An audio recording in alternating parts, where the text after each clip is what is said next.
Good evening, everybody. I'm Tyler Bailey. I'm a candidate for Columbia City Council at large. I'm also an attorney here in Columbia, South Carolina. And today and throughout my campaign, I'll be having talks about important subjects that are relevant in the community. And today we're having a talk on mental health awareness because May is Mental Health Awareness Month. And I am privileged to have two very great people. Y'all gonna learn a lot about them here with me today who are very knowledgeable about mental health and other things that we're going to talk about today. We're really going to focus more so on mental health awareness and general self help tips. But before we get started, I know I mentioned I'm a candidate, but just because they're on here today does not necessarily mean they support my candidacy. I will put that out there. I will say too that anybody who's on here, I would hope that I earn their support. I'm not going to ask them that question on air because it doesn't matter, good or bad. I don't want to hear it now. We're here to be a resource for y'all. This is not about me. This is not about us right now. It's really about the issues that are important. So in saying all that, I want to start off and have Katie Brave, who is the owner of Katie Brave Counseling and Consultant. And correct me if I'm wrong. And she's also a licensed clinical mental health counselor. So go ahead and introduce yourself, and then I'll kick it off to Julie. Introduce herself next. Yes, well, like he said, I am Katie Brave. I'm the owner of KDT Brave Counseling. I've been in mental health now for the last about 4 or 5 years. And I love what I do, love helping others. Great. Thank you, Katie. And we also have Julie Plain, who is the clinical director at Mercy, which is the mental illness recovery center incorporated. But Julie, please introduce yourself and tell us a little bit about Mercy, just real briefly. Don't get into it too much right now. Okay. Well, first I want to say thank you for having me here tonight. And I am Julie Plain, the clinical director here, which means I oversee all the clinical programs here at Mercy. So I'll keep it at that, and then we can add more later if you'd like. Yes. So since you just said Mercy, and I spelled out the acronym for Mercy, which is the Mental Illness Recovery Center Incorporated. Can you just tell us basically what Mercy does and what services y'all kind of offer here in Columbia? Sure. So we help people that are experiencing homelessness or have experienced homelessness find pathways to stable housing and psychiatric care. And we have a variety of services that help assist with that. Thank you. And is Mercy a nonprofit? Yes, it is a nonprofit that's been around for 60 years. Wow. Yes. Y'all do a lot of great work. So thank you for all that you do with your work with Mercy. And we'll talk a little bit more about everything with Mercy as we continue the conversation tonight. Okay. And Katie, can you just tell us briefly about how you became the owner of your own counseling services and what you do in the mental health field? Okay. Well, I graduated from Columbia International University in 2018 with a master's in clinical mental health counseling. I decided to go back to school because I just saw a need for mental health. And I saw the importance of it and wanted to learn about it and wanted to kind of do my part in that field. I started off being a school mental health counselor with the Department of Mental Health with Lexington County, where I was a school mental health counselor at Airport High School, Newbridge Academy, which is the alternative school, and a small time at Springdale Elementary School as well. Okay. So you say you're the mental health counselor at all those schools that you just mentioned? Yes. Okay. And talk about your experience with that. How was that? Honestly, I was very shocked at the amount of suicidal cases that I dealt with. I honestly felt that it was shocking. It was surprising to me. Like I knew that was an issue. I just did not know to the extent. And that was something that we dealt with every day, pretty much on some level. So that I think was probably the most shocking thing. But there, I did individual counseling with students as well as monthly family sessions as well. With the families. And so I got to work with the students, work with the parents, and then in some cases, even if they were having a hard time, be able to provide like that in the moment support that they may need also. So I learned a lot. doing that, and saw lots of different things within the school system. Well, I can only imagine, and thank you for all that you do too in helping people deal with their mental health. I want to see people in Columbia do great, and unless we take care of our mental health, we can't take care of anybody else. So I appreciate the work that y'all do helping people out deal with mental health and any either challenges or illnesses that they have concerning it. And I think mental health awareness has really been on the forefront of a lot of people's minds recently, because we all have been stuck in the house from the pandemic. Early on during the pandemic, it really affected me. I was used to being out and about. I'm typically always working. I'll be going to the gym. I go to the gym early in the morning. I like to hang out with friends. I like to work long. I like to go different places and travel. And during the pandemic, I was stuck inside. And I found myself falling into somewhat of a slight depression, because my whole way of living was thrown off.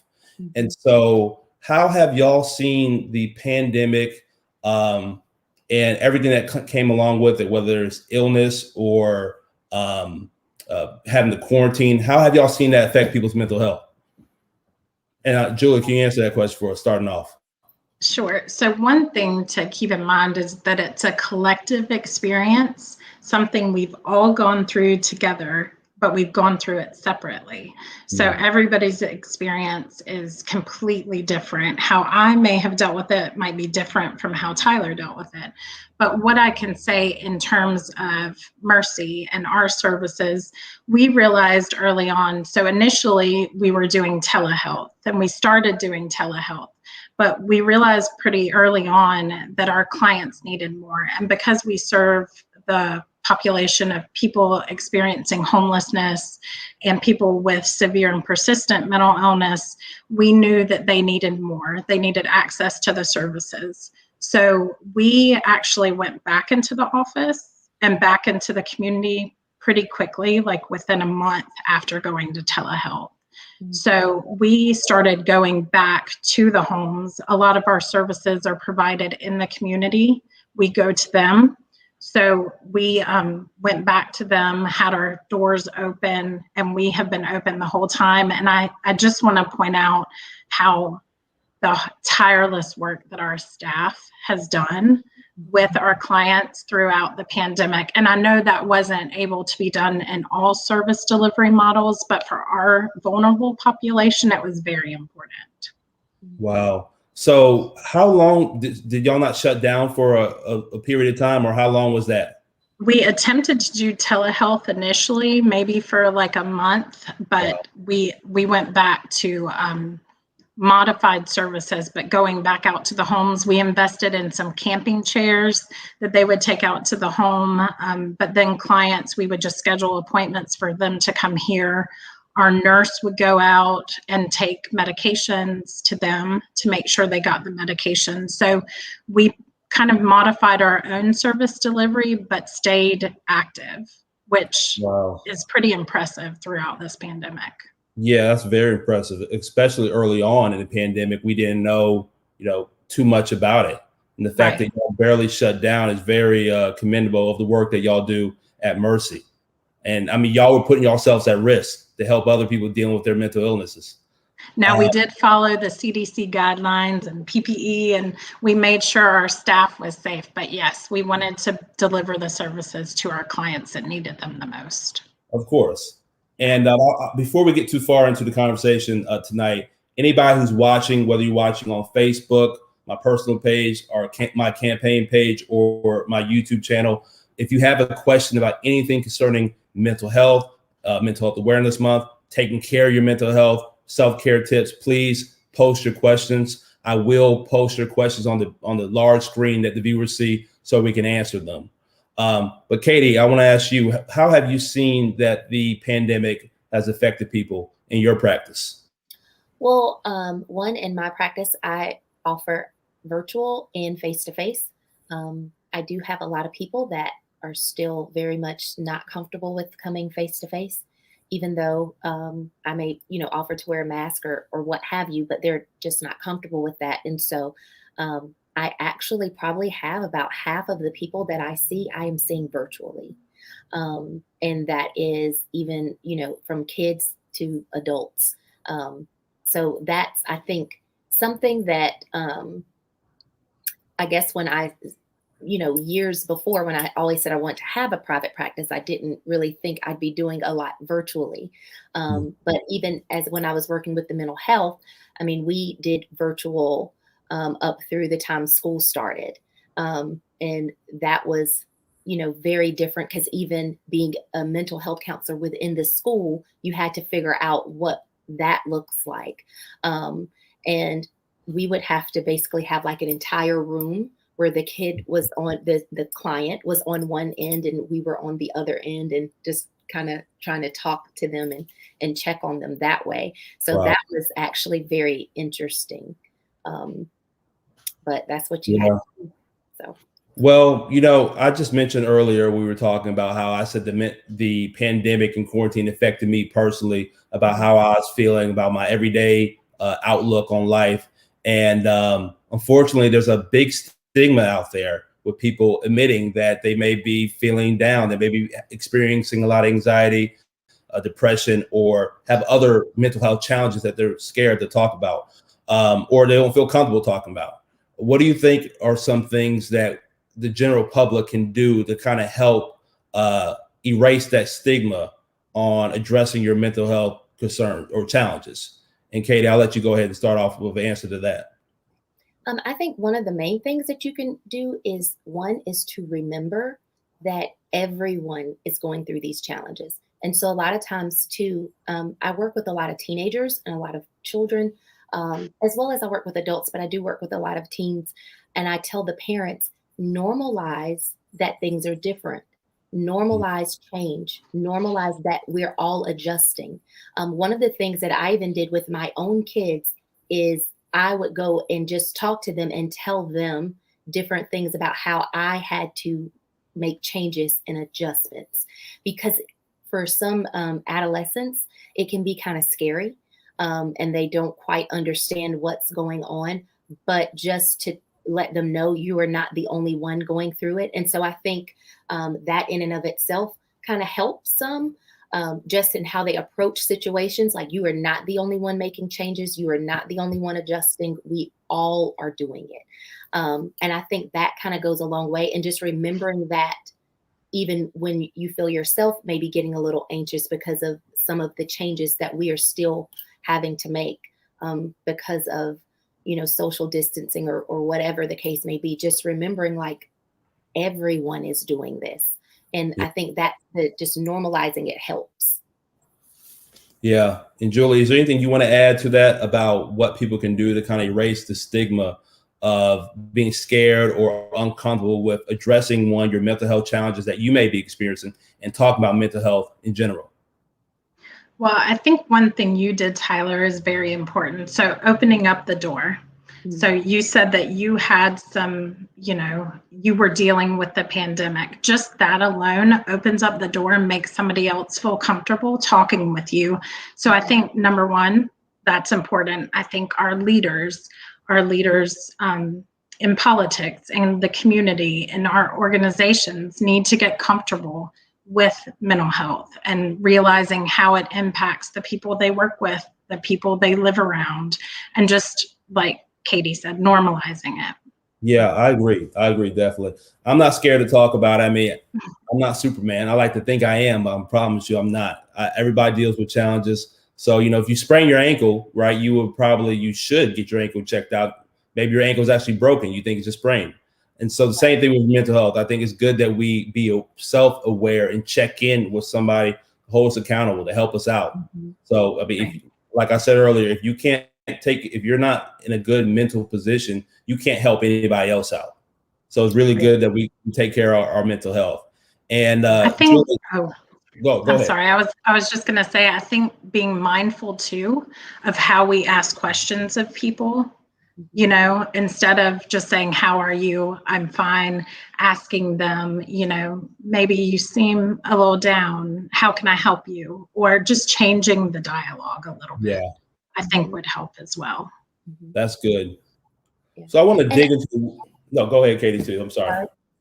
No, you're good. Go. Just to throw this in from a working with teenagers, I think too, parents have to be just very deliberate, not just doing like what you said, Julie, like, how are you, but actually like exploring with them.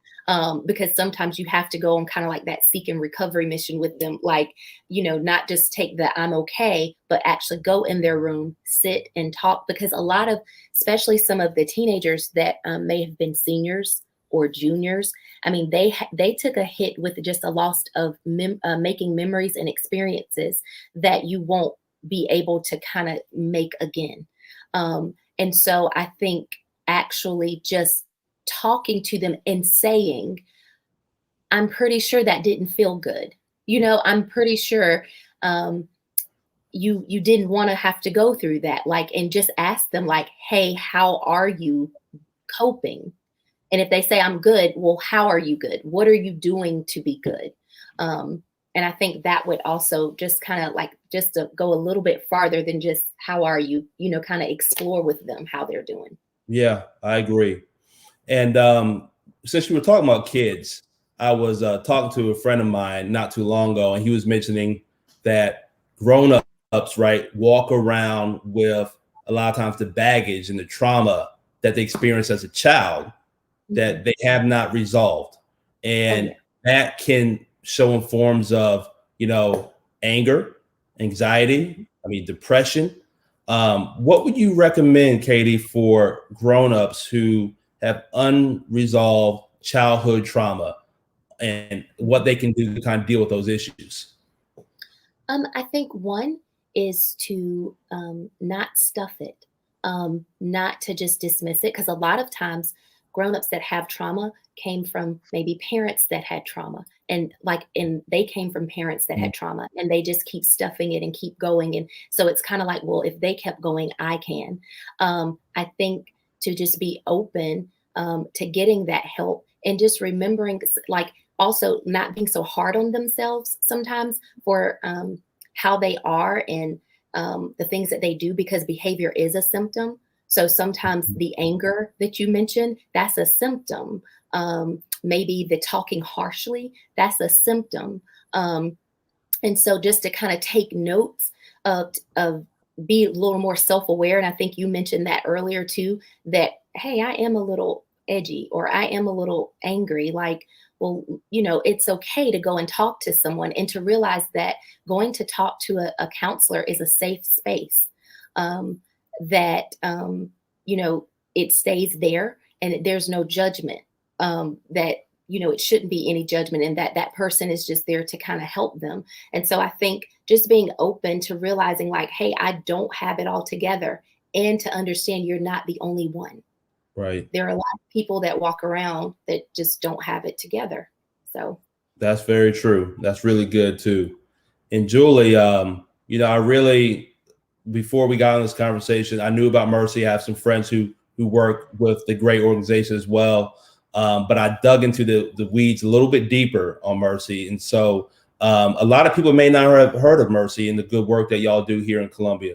So can you just go a little deeper than a big overview, but deeper into what Mercy is, and what y'all do here in Columbia? I am happy to talk about that. It's a subject I really enjoy talking about. So, as I said, we help people that are experiencing homelessness or have been homeless, and we help them with stable housing and psychiatric services. But in addition to that, we have many different services. So we have our outreach and benefits team that is housed in our new outreach center. And our outreach team goes out into all the places where unsheltered individuals might be. So that could be your cemeteries, your parks, libraries, abandoned buildings, and engages with them to try to get them into services with us. Once they engage them, they get them into the psychiatric piece. And then we begin providing clinical services, and we try to get them that permanent housing that they need. We also have the youth services side, where we have a youth drop-in center that serves youth ages 17 to 24. And we have a youth group home that houses 10 males. We also have 2 group homes that house 6 males and 6 females with intellectual disabilities. And then, as I've mentioned before, our clinical team does a great job of providing ACT services, which is assertive community treatment. And that is like a hospital without walls. Wow. So it takes the services out into the community with the population that might have barriers with transportation or just different things that might prevent them from coming in. We go out to them. Wow. So y'all literally do outreach. Yes. The home people who are experiencing homelessness to go out there to figure out, try and encourage them to address any underlying mental health illnesses they're experiencing. Yes, and it could take a few weeks. It could take months. One gentleman, it took 8 years. Wow. So we're in it to engage them into our services. That's awesome. That's awesome. That's really, it really is. And this is no cost to the people who are using the services. Is that correct? Right. We do have a benefits team. So when we get them into the outreach services, our benefits team works with them to try to get them the mainstream benefits. So that could be your SNAP, Medicaid, disability, all those services. So then they have the financial means to come out of the situation that they were in before. That's awesome.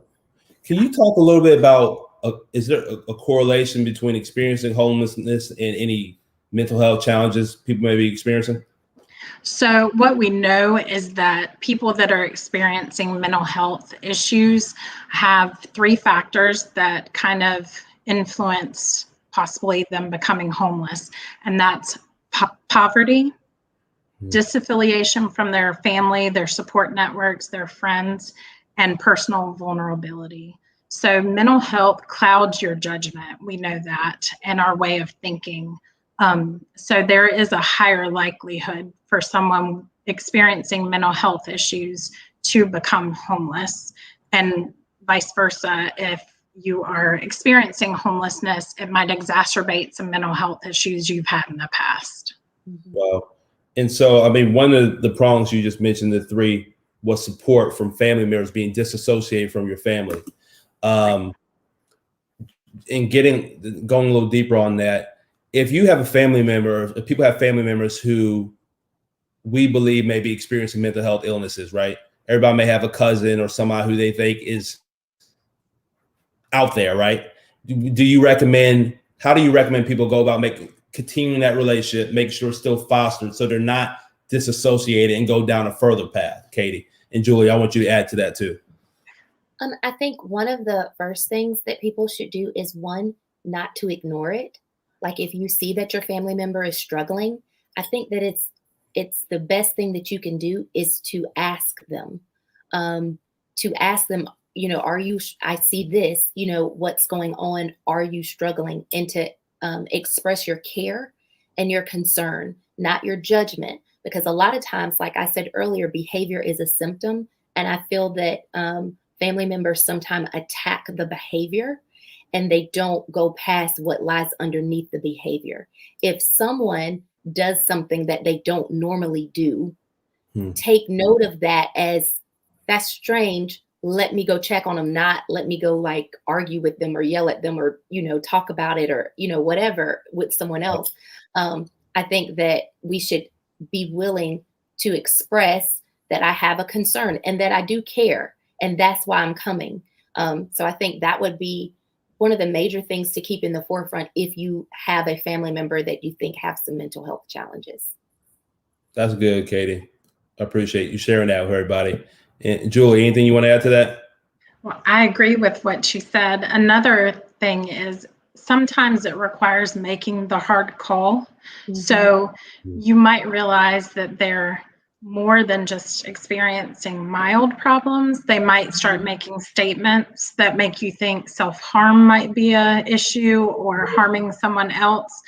And sometimes as family and friends, that requires us to make a hard call to try to get people the inpatient treatment or, the more crisis-oriented treatment they might need at the time. Yeah, that's a real good point. I was actually just about to ask you a question on that hard call. If you know somebody who is showing signs that they are threatening to hurt themselves or harm themselves.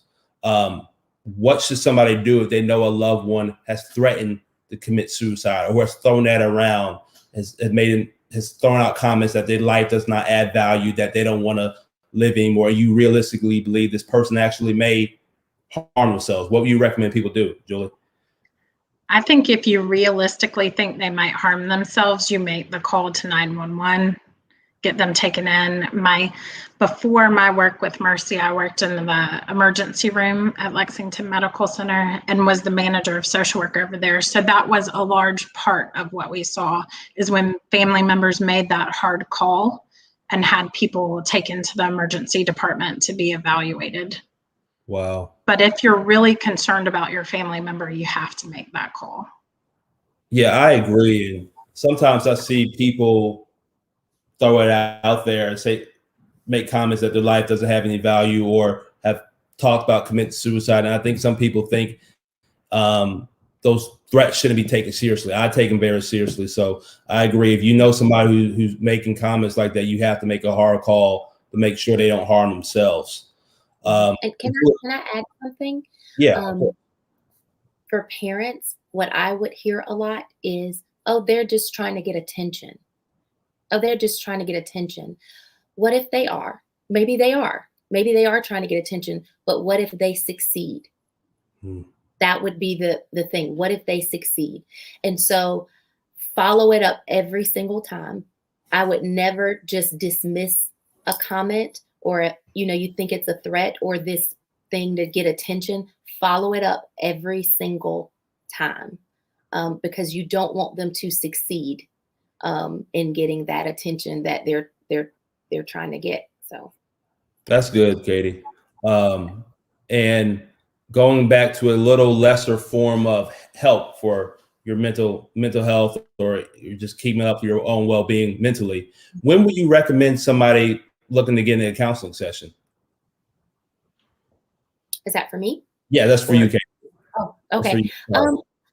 I think now I have this whole thing that I just kind of say.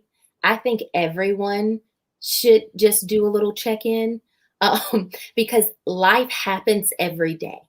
Life happens every day and situations happen every day and they're draining and they take stuff from you. And so I think everyone could have some sessions just to check in, to kind of locate themselves and see where they are. But also, if you notice that you are struggling, if you notice that things that were easy are becoming harder, if you start noticing that you are withdrawing from others, if you notice that things that you used to like, you just kind of don't want to do anymore and you kind of don't know why, you're kind of losing interest in things.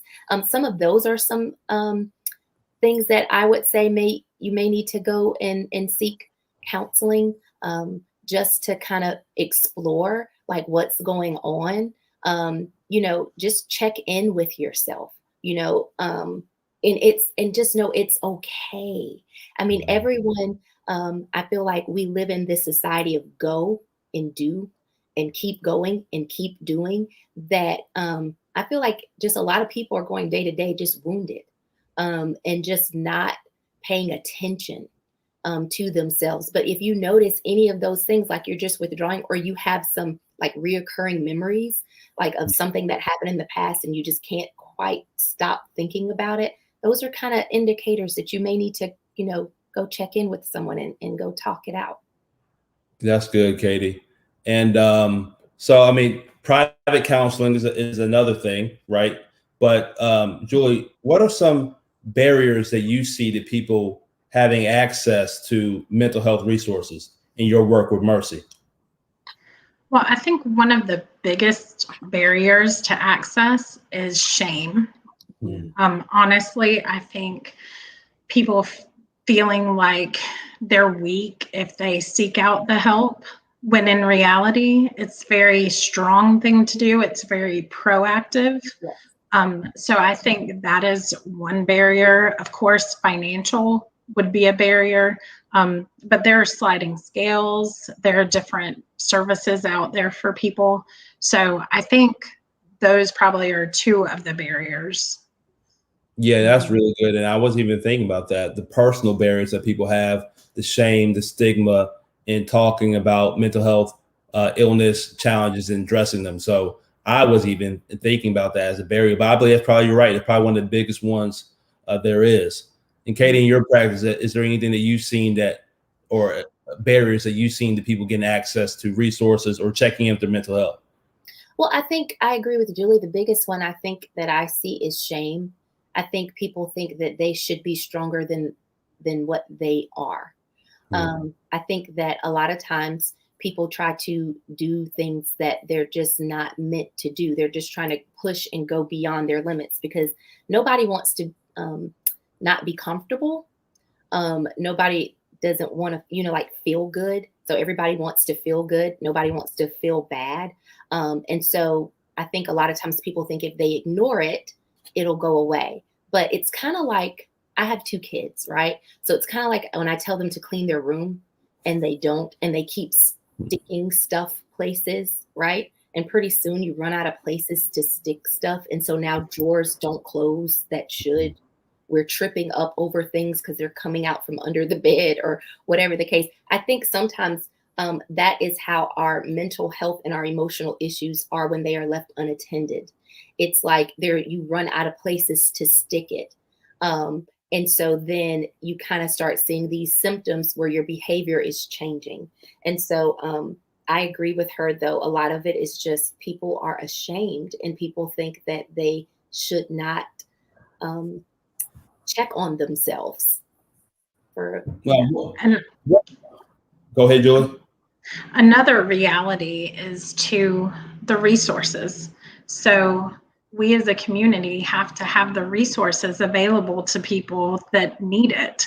So in my days in discharge planning, there might be a lack of inpatient psychiatric beds for people, or they might not be able to find a counselor that easy. They might call several places and they're not taking new clients. So those are also barriers to care. Yeah, I agree. And I'm glad you mentioned that. I'm thinking about ideas too that possibly I could implement to make some more resources out there, but that's another conversation. Uh, I have a question about, we're talking now about people, the shame and stigma of getting help or checking with their mental health. But what if you're real busy? Let's say you're a working mother, you're working around the clock, you get off work, you need to take care of your kids, you have to take care of everybody else. When do you have time to check in with yourself? What advice would you give to somebody who feels like that? Katie, I'll let you start off on that one. Schedule. And before, and both of y'all are working mothers who are doing great. So y'all can personally talk about this. It's something I can't really resonate with because I have a great mother. I have a wife who's a great mother as well. But personally, I know y'all do it all, and y'all make it seem sweatless, but I know it's tough. So what advice do y'all have on that? I would say be very intentional about scheduling it. And when I say scheduling it, it's like whatever your self-care looks like and whatever it is that you can do on your level. So can I give an example? An example is when I was before I was working, I was a stay-at-home mom, and I trained my children that when they heard a particular music playing from my room, that means mommy needs 10 minutes. And unless it was an emergency, do not come knock on the door. And so I would make sure I had their snacks and I had their favorite TV show on, and that's when I would go do it and I'd play my song. So what was I doing is I was being very intentional and I was being very deliberate in getting that time in, because I understand that if I don't get my self-care in, I can't show up as my best self. I will not show up as the best me if I am ragged and I am tired and I am just going. I'm empty. So I think scheduling it, like even if it's like I take a bubble bath on this day, and this day. And I'm just trying to make it as simple as possible, because I think a lot of times we think self-care, we think, oh, we got to go to the spa or we got to go do this. And that's great. I mean, I love those things too. But sometimes it's just as simple as finding 10 minutes to do deep breathing by yourself. That's And good. so, yeah, I think realizing that it's really not that hard.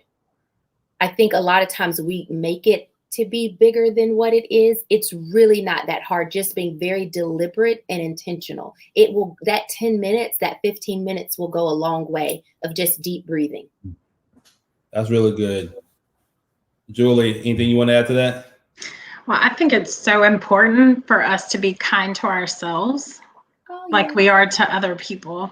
Mm-hmm. And when you don't take care of yourself, and let me just be honest, I'm guilty of this too. I don't practice great self-care all the time. I have to be intentional about it, like Katie says, or I will feel the burnout. Mm-hmm. But it's kind of like if you charge your phone overnight to 20% and expect it to go the whole next day on that battery, you know, it's just not going to work. So finding the simple things. So if you feel so busy that you can't even get a little bit of time, just find, for me, it's maybe sitting on the porch, drinking a cup of coffee. I consider that self-care. Listening to the birds, you know, just finding time. And it doesn't have to be what you think other people think self-care is. I talked to a coworker today. I asked her about self-care, and she likes doing puzzles. You know, it's different for each person. Mm-hmm. And can I throw something else in too? I know I keep throwing in for adolescents and stuff, but I just want to stress to parents, first of all, I want to give everybody a hand clap because we have made it through I think one of the toughest school years, period. We're at the end. So yay, parents, we are at the end of that. But I also want to say, I think children after this school year need to recover. And so I think that anytime you have a time of strain and stress and maybe even anxiety that the pandemic created, I think that you have to have a rhythm of recovery after. And so I just want to really stress to any parents that are watching and say, hey, this summer, your kids need to recover. And I think even if it's not like, oh, I can't go on this grand vacation, you can go get ice cream. You can let them do something that they enjoy doing, just being very deliberate. Like I have a kid that loves to build robots. She doesn't know it yet, but I'm like looking for a kit that she doesn't have because she's about to get out of school. And I know that's how she recovers, is she likes to do that. So I will have things at the house that she enjoys doing because I do think our kids need to recover after this school year. They need to have some self-care. And we don't know the reality of what impact this pandemic is going to have on all of us and on the younger generation. And we may not know it for years to come. So it's really important as we come out of it to be very patient and empathetic with others and just, you know, keep that in mind. Yeah. And Julie, in the work that you do with Mercy, have you seen a increase in people seeking help from y'all for mental health illnesses or experiencing mental health illness or experiencing homelessness due to the pandemic? Yes, we have seen more people experiencing first-time homelessness as a result of the pandemic, and an increase in youth clients as well. So we have definitely seen some of the impact from the pandemic, but we were able to expand our outreach center for that purpose. Wow, that's awesome that you're able to expand and y'all there to serve people who are due to the impact from the pandemic. So that's really, y'all have that. The interesting part though is this is our highest rate of housing stability in 5 years. And our psychiatric stability of people already in our services has been high. And I owe that in large part to our staff and our clinicians working with them. How many people do y'all have on staff approximately? So we have different staff in different areas. On our clinical team, we have 10 clinicians, 2 nurses, 2 psychiatrists, but we have almost 100 employees. Wow. Total. Now, what are some tips, Katie, that you would give people with dealing with anxiety. I have a high stress job, right? And I have a lot on my plate. I could probably do, like Julie said, I'm not the best in taking care of my own self-care. What are some tips that you would recommend for somebody like me who has a high stress job and because of that may not be taking care of the self-care, whether it's anxiety, stress, or anything else, frustration, agitation, the whole gamut? I would suggest that you could do something as simple as a deep breathing practice, but even like put a reminder in your phone. And I know that may sound weird, but put a reminder in your phone because you are busy and you are going and you are doing that you would probably forget to like, let me just take a moment and just slow it down a little bit. And so I would say even do something as simple as putting a reminder in your phone just to tell you, hey, this is like the time that I need to take a moment. I need to just do some deep breathing. I need to like reflect. I need to just pull it in. As much as possible, pay attention to what you're saying to yourself because you can't get away from yourself. So like people are often like, Julie, you said something and it's my favorite thing to say. That's why I was like, when you said it, be kind to yourself. That's something that I have to always tell myself because a lot of people who are on the go, I feel like, or go-getters or whatever can be hard on themselves. And so pay attention to the narrative that you're saying to yourself because you can't get away from yourself. And so whatever you're saying to yourself kind of creates your internal climate, so to speak, your internal temperature. And so be mindful that you're saying things that are positive, things that are nurturing to yourself. And then also remember, you can always reset. Like if you realize at 12 that this day is like off, the charts, at 12, take a moment and start again. Like start from where you are with what you have. You could be in your car. I am a fan of going on Apple and playing some relaxation music, and just in the car because it's been a day. Like we're just going to take it down. Or not listening to music at all and just letting the wind blow, like let my windows down and listen to the wind. I mean, it's some very practical and simple things that I think we could do. And I think a lot of times we complicate it and that's why we don't do it.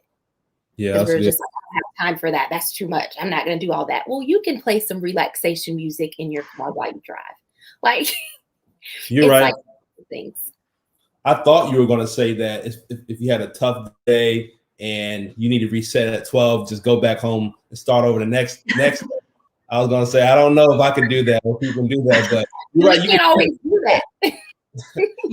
The other thing you could do is you're becoming comfortable speaking about it. You could have a friend or someone that holds you accountable, that maybe realizes you're not doing the best self-care and says, hey, why don't you do this? Self-care doesn't have to just be the person. Sometimes when we can't recognize the need for it in ourselves, our friends or family members help do it with us. And be willing to listen to them. Yes. That's the key. I do think too that I've seen a lot of the younger generation now very comfortable talking about seeing their therapist, checking in with your mental health. So I'm encouraged to see that. I didn't see that 3-4 years ago. Like if I'm on Twitter now, I see people saying goals, I'm working out, I'm hydrated, I met my counselor, my therapist. So I'm encouraged to see that because like I said, we don't know how the pandemic will affect, kids and younger people 5-10 years down the road, but I am encouraged to see that people are talking about taking care of their mental health. Kay, I have a question for you. In the African-American community, there's a big stigma behind dealing or experiencing mental illness and seeing a counselor and checking of your mental health. Black folk, we're not going to just openly say, hey, I'm getting counseling or I'm seeing my therapist because people say you're crazy or that person's special or they need some help. What are some things you think that the African-American community should do to help erase that stigma to make sure that we are checking in with our mental health? I think one of the things is kind of the example you just gave. like you're saying, you see people who are now more open to it and they're expressing it. I think that the more that happens, it changes the norm. It changes what's acceptable. And I think the other thing is to be okay with maybe your family or whomever may not understand. Being okay with that being misunderstood part, like, because people are like, why are you going to counseling? I don't know why you need counseling. Well, you know what? It's not for them to know. It's not for them to understand. Long as you know and you understand, and being okay with doing what works for you. Maybe what worked for your grandmother, your aunt, your mom, or whoever, it doesn't work for you. It's not working. And so I think that a lot of it is changing. I mean, I'm getting calls all the time of people who are looking for an African American counselor. And so I think that it is getting better. And honestly, I think that is maybe a plus of being in the pandemic, is that some things that were already kind of underneath the surface just came all the way up, and now people are more open to getting help. But I think the key is, like what you described, that is already happening, is that people are talking about it and people are sharing, like, hey, this is what I do. And they are normalizing it by doing that. So, yeah, that's good. It's real good. Joey, I have a question for you and Katie as well. What do you think are some things that contribute to dealing with things like depression, anxiety, stress? Like, let's say somebody has a poor diet or they're not exercising. Does that contribute to accelerated experiencing of mental illness or having some mental health challenges? I think the two are kind of congruent. Like, you will find a lot of time the physical health issues with the mental health issues. Mm-hmm. And sometimes it's hard to tell which is causing the other, you know. Mm-hmm. And in society, I think we've touched on this a little bit, but we're so more accepting of going to get your checkup, you know, mm-hmm. checking on if you think something's going on physically or medically. And I hope that at some point we get to the place where it's the same with the psychiatric standpoint. But in answer to your question, I think sometimes it's hard to tell which causes the other, but a lot of times you see them together. Oh, that's good. Yeah, I agree. You do see them together. A lot of times I will ask clients, when is the last time you had a physical? Just because some things that are showing up, I'm like, I'm not sure if this is a mental health thing or if this is like a physical thing that it's just kind of showing up in your behavior. And so that is definitely, I agree with her like wholeheartedly about that. The other thing is the impact of sleep on emotions, I think, is so important. And I think people so miss it all the time. I have some clients that I know, if they have not gotten sleep, their symptoms are going to get exasperated, or as I would say, inflamed. So it's like these things become inflamed because you're tired and you're trying to cope, but you're not coping at your best because you're tired.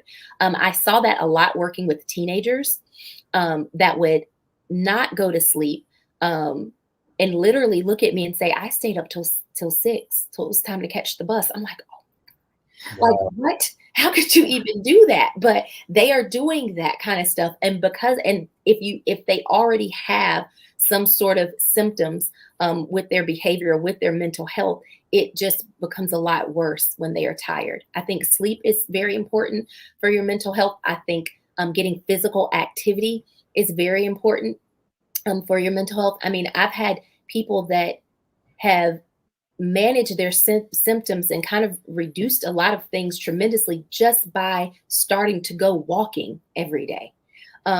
So, I mean, I think those things go hand in hand. So that's good. Julie, anything you want to add to that? I know you started off, but anything else you want to follow up on? No, I think she covered it.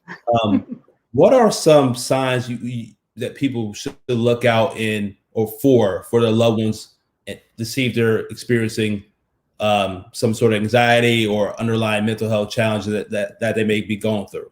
that from the normal eye, I may not realize somebody's experiencing some mental health challenges because I don't see it as much. But what are some outward signs that people can take note from today to make sure they can check in on their friend, their sister, their brother who may be going through some mental health challenges? Katie, I'll let you start off. I think one of the biggest ones, or one of the main ones that you can tell, is withdrawing. I think they'll start isolating themselves. They'll start not coming around. If you have a teenager, they'll start staying in their room more. You'll notice their door is locked. Those type things are things to pay attention to and things to address, to ask, why are you, by yourself so much? Come downstairs, really try to engage them. I think that is probably one of the biggest ones. I think, too, if you just see people who are just changing, like things that they used to like, they just don't like, they just don't enjoy. They can't find any sort of enjoyment. I think that can be a sign. I think also just watching their demeanor, like if people are, their baseline, like they're just all of a sudden they're just really sad all the time and withdrawn. Those are just all things that you can kind of see and to give an indicator. And also if they had some sort of life change, to watch, to see, how are they coping with that. So that's good. Julie, anything else you think we should look Well, out for? appearance is an indicator, and it's an indicator in our work and in, personal life.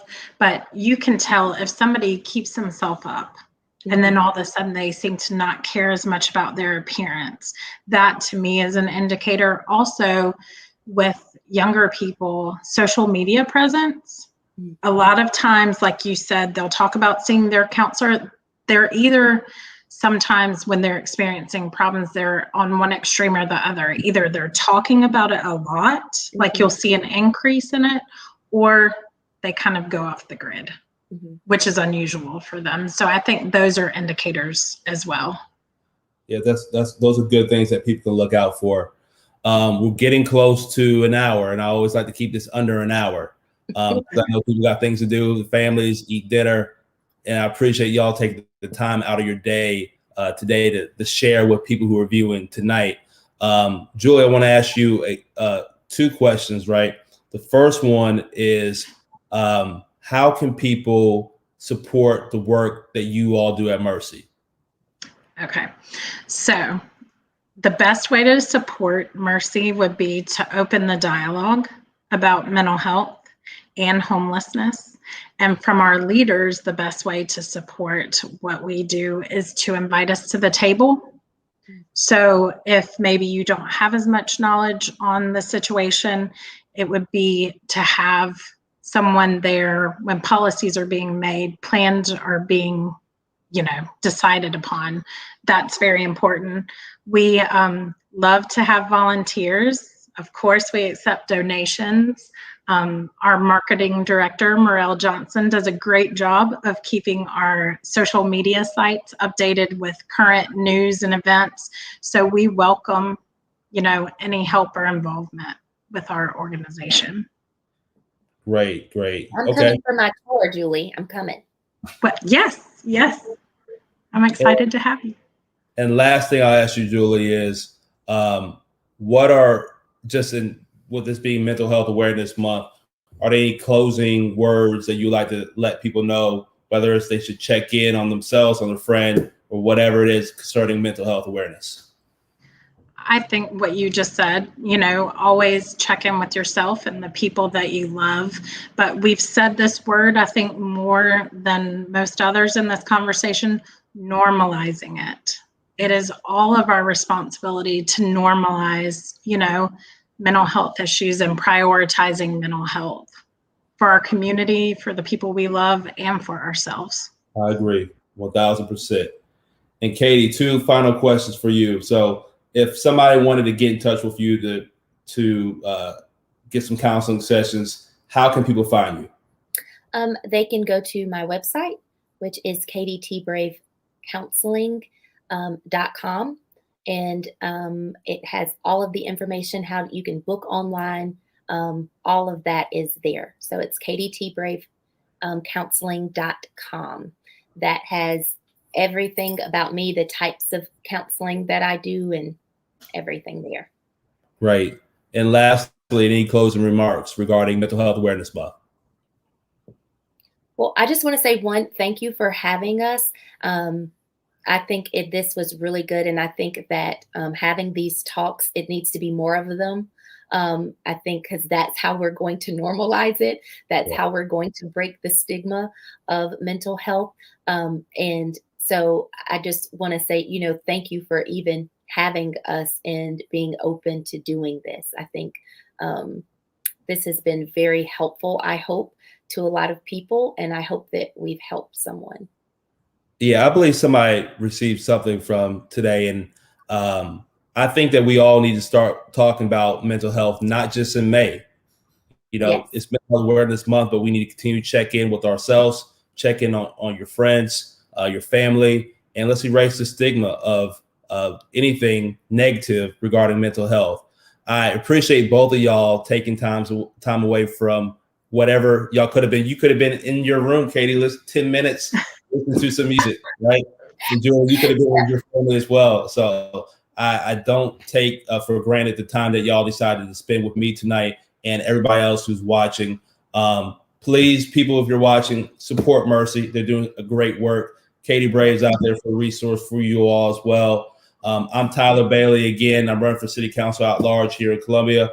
And, I want to see Columbia do well. And we cannot do well if our people aren't checking in with our mental health. So if you'd like to learn more about my campaign, please visit my website, tylerforcolumbia.com. You could donate. And you can also sign up to volunteer. But I'll be back and we'll be having these discussions throughout my entire campaign. Once again, thank you, Julie. Thank you, Katie. Everybody, y'all have a great night. And I'll see y'all next time. Thank you. Well, take care.